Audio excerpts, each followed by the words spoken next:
What's good, losers? Welcome back to Beethoven's blog, the show where I talk about my boring life, because I don't have any friends in real life, but at least I do online. I don't have a huge audience, but there's some of you out there, mostly in Brazil, and we have one from Germany. That's good. Nothing horribly exciting today. I just had to walk home like 2 miles because my mom forgot that she was working one of her jobs today. Anyway, we've made it about 2.5 miles, only got a few blocks left. Before we jump into the comment section today, which, oh my god, people actually ask questions this time, people watch this shit. This is boring, I don't get why you're watching it. Ironically, my birthday was recently, much like the actual Ludwig van Beethoven.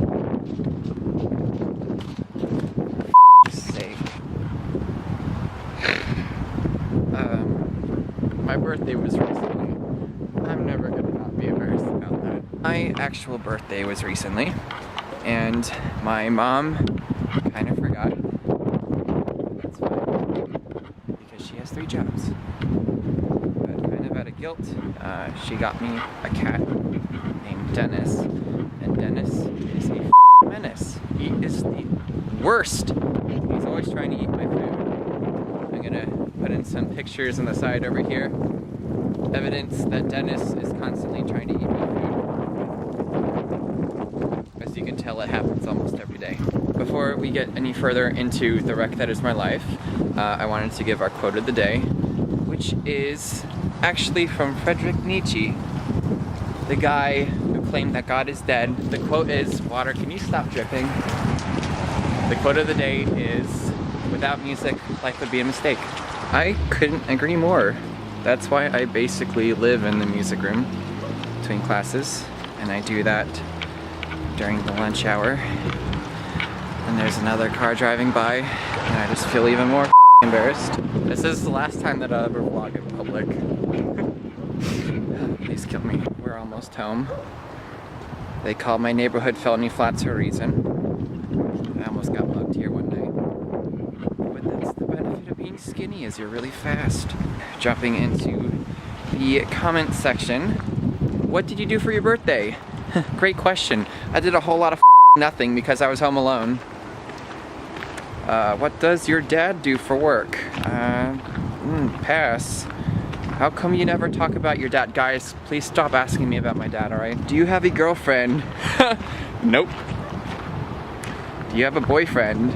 I just don't like anybody at my school. There is only one person at the whole school that isn't a monster to me, and it's that weirdo that does the drama club all by herself. She tried to get me to go to the cafeteria today, and I was like, fat chance. Hey, this is me, hours later, letting you know that a lot of my audio just came out like this. You know, my mom actually asked me one time. Oh, as you can tell, the wind ruined a lot of my audio. To recap on the very end of that outside part of the vlog, the girl who runs the drama club was telling me about her wacky one-woman platypus show and trying to get me to join the drama club, and I was not interested. And she's the only person in school who actually isn't awful to me. And my mom has asked me in the past if I'm gay because I haven't dated any girls, brought any girls home from school. And the thing is, I have no interest in dating anyone in my school, especially not her, because her brother, one time in the bathroom, twisted my arm behind my back and dislocated my shoulder. That was a fun trip back to therapy after like 6 years of not being in therapy. I'm not currently in therapy, and I don't really want to go back right now because I don't feel like dwelling on my life anymore. What's your real name? I'll let you guess. Leave a comment below what you think my real name is, and fair warning, it is very unusual, so I doubt you would get it.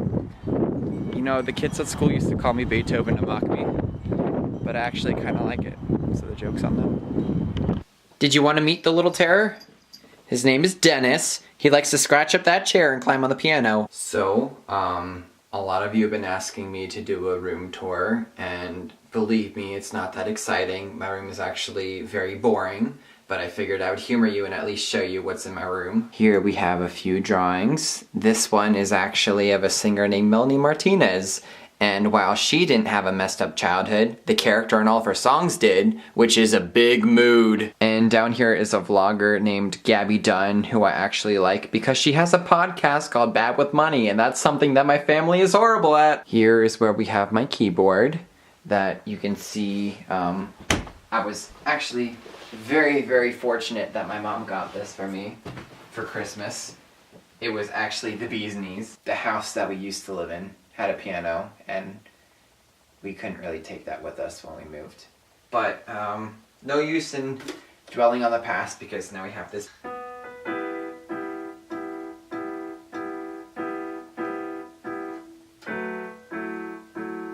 I'm going through this wild Chopin phase right now. I'm really into this music right now. Some of it's really dirt simple, like that song, but this other one, Revolutionary Tude, is really messing me up right now. That's not even right. And these are some curtains that I hung on my wall that I got from Walmart because my wall was really empty as it is. While it might not seem that way, I'm actually a religious guy. And this is probably the most inspiring blurb that I've gotten out of the Bible, and I've chosen to live my life this way. I saw something that I really feel like I needed to just get out of my system. My mom, as a prank, likes to buy me this shirt every single year. When I was 8 years old, I had a striped shirt like this and I wear it all the time. And then when I grew too big for it, I used to cry, and then she would just buy me the same shirt, just a size bigger every year. And then once I stopped liking the shirt and actually started to hate it, she just kept buying it for me as a joke. And here on the wall is where I taped all the lyrics to the song I'd Rather Be Me from the musical Mean Girls. I actually hate most theater, especially musical theater, but that whole song is just about giving everybody the middle finger, so I can completely get behind that message.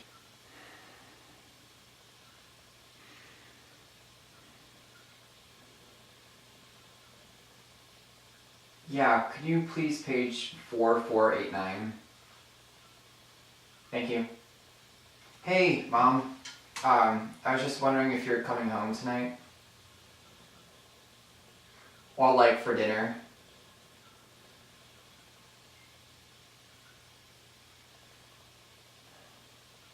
Okay. Are you working tomorrow?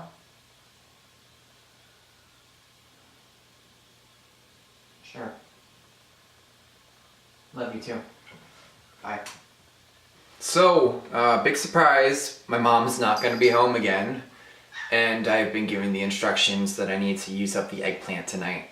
Can I help you? So the trick is to make eggplant parmesan without this little beast eating it. This is the face of evil. This one isn't looking too hard. It looks like I just need an eggplant, eggs, breadcrumbs, and vegetable oil.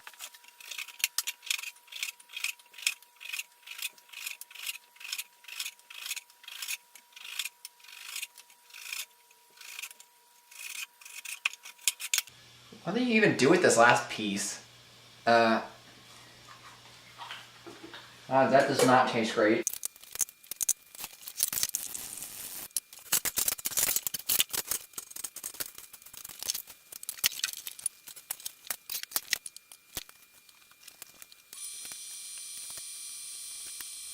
Okay, so what I basically did, I'm just guessing, I put breadcrumbs on a plate, I yolked up some eggs, I cut up the eggplant, and then I just kind of like dipped it in the egg and then rolled it in the breadcrumbs. And now all I'm going to do is put oil in a pan and then flip it like a pancake, I don't know. Real quick though, one important thing with... Why do you lift your hands up? One quick thing though with cooking, it's important to have good tunes.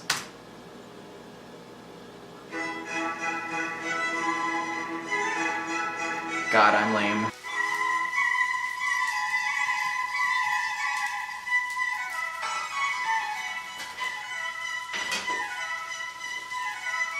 You know, I actually don't mind this that much. It's pretty calming.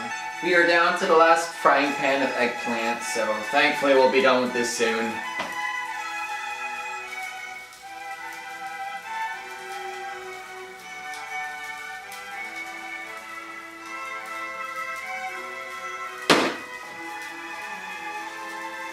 I mean, I know it's really basic being someone in high school that's drinking, but, you know, everyone else at my school does it, and at least I'm not doing meth.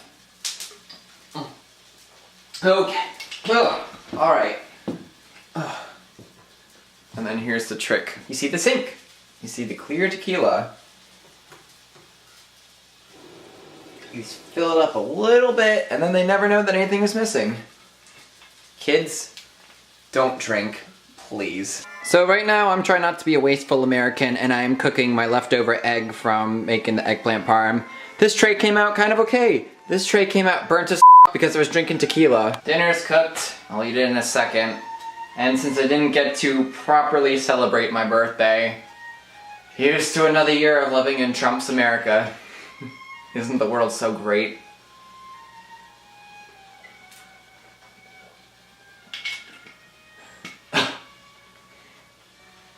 This is the end product. Baby spinach, fried eggplant, and then some cheese Caesar dressing and hot sauce. Because I don't know how to make anything. And welcome to the last part of the vlog, which I always end in my closet. Before we get into the very last part of the vlog, I just want to quickly ask rhetorically, do you have any idea what an old senile beagle sounds like when it barks? It sounds like a mix between a chain-smoking hooker and a prehistoric dinosaur. The aforementioned weirdo in the drama club and her brother that broke my arm that one time, they have a beagle that they've had ever since they were kids. And whenever I play the piano, that thing howls. And it is obnoxious. Although I haven't heard it for at least 2 weeks now, so here's to hoping that it's finally gone deaf. So now we're gonna end with 2 things that sucked and 3 things, wow, I can count, 3 things to look forward to. So the first thing that sucked is pretty obvious. My mom wasn't able to pick me up from school and I couldn't catch the activity bus because I didn't know that I needed to catch the activity bus. And the other thing that sucked was that the practice rooms today were locked during lunch, so I had to eat lunch in the hallway. I mean, on the plus side, nobody noticed me. And now 3 things to actually look forward to. On Monday, we're going to get high-speed internet, which is going to make uploading these videos so much easier because they upload at slug pace. In addition to that, being able to learn the piano online is going to be much easier because YouTube videos will actually load and buffer at a reasonable speed. The other thing to look forward to is that we are getting Mexican pizza at lunch tomorrow, which is great because we have had Salisbury steak 3 days a week for the last 2 weeks. Salisbury steak is the absolute worst. Salisbury steak belongs in prison. And the last thing to look forward to is that we're having a half day of school next Friday, and knock on wood, my mom is not going to be at work that day, so we're finally going to be able to eat lunch together. And I haven't eaten a meal with my mom in probably 8 or 9 days now, which doesn't seem like a lot, but when you don't see the person you live with for over a week, that's kind of weird. Actually, she's still not home, and I don't know what that's about. But, you know, life sucks, but if I can do it, so can you. Until next time.